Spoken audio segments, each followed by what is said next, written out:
Dans le prochain épisode de Un si grand soleil, c'est le grand jour pour Janet et Becker. Malheureusement, leur mariage ne se passe pas comme prévu.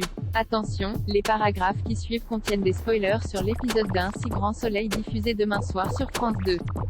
Si vous ne voulez rien savoir, ne lisez pas ce qui suit. Jeudi 28 octobre dans Un si grand soleil. Le mariage de Janet et Becker ne se passe pas comme prévu. C'est le jour du mariage de Janet et Clément. Pour respecter la tradition, le policier a passé la nuit chez Alain.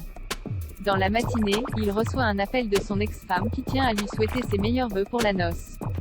L'avocate en profite par ailleurs pour lui dire qu'elle est désolée et qu'elle n'aurait jamais dû accepter de défendre Tristan. Après l'avoir remercié, Clément ajoute qu'il reste convaincu de la culpabilité de son ancien ami. En raccrochant, Claudine est particulièrement triste. Elle prend alors la voiture de son petit-fils et file au bureau où elle épluche avec attention le dossier de Tristan Chapuis. En regardant une photo du briquet retrouvé sur la passerelle de l'Opéra, elle se souvient avoir vu l'objet sur un cliché que sa fille regardait quelques jours plus tôt. Sans attendre, elle contacte Sabine qui lui envoie l'image par mail. Et c'est avec une certaine stupeur que l'avocate comprend que le briquet appartenait à son ancien amant. Par la suite, Claudine laisse un message sur le répondeur de Clément et lui apprend qu'elle détient une preuve formelle pour coincer Chapuis. Une fois qu'elle a annulé la journée spa prévue avec Alix, elle prend la route. De son côté, Becker prend connaissance de son message et essaie de la joindre.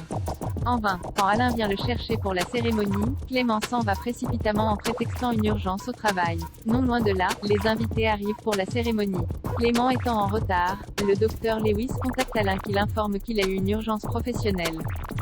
Bien que tendue, la future mariée reste optimiste et espère que son compagnon sera là dans les temps. À quelques encablures, Claudine débarque chez Tristan et le pousse à passer aux aveux. Dos au mur, celui-ci avoue qu'il a tué Laurent Viel mais jure que c'était un accident. Afin d'éviter qu'un innocent ne croupisse en prison, Claudine est déterminée à prévenir le procureur mais Clément l'appelle au même moment.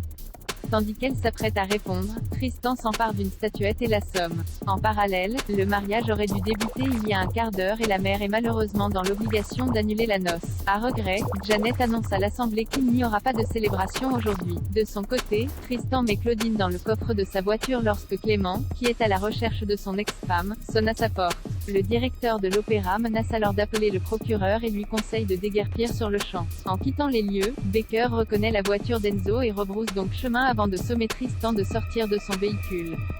Juste après, le policier retrouve Claudine inconsciente. Pendant que cette dernière est emmenée à l'hôpital, Tristan est arrêté par la police.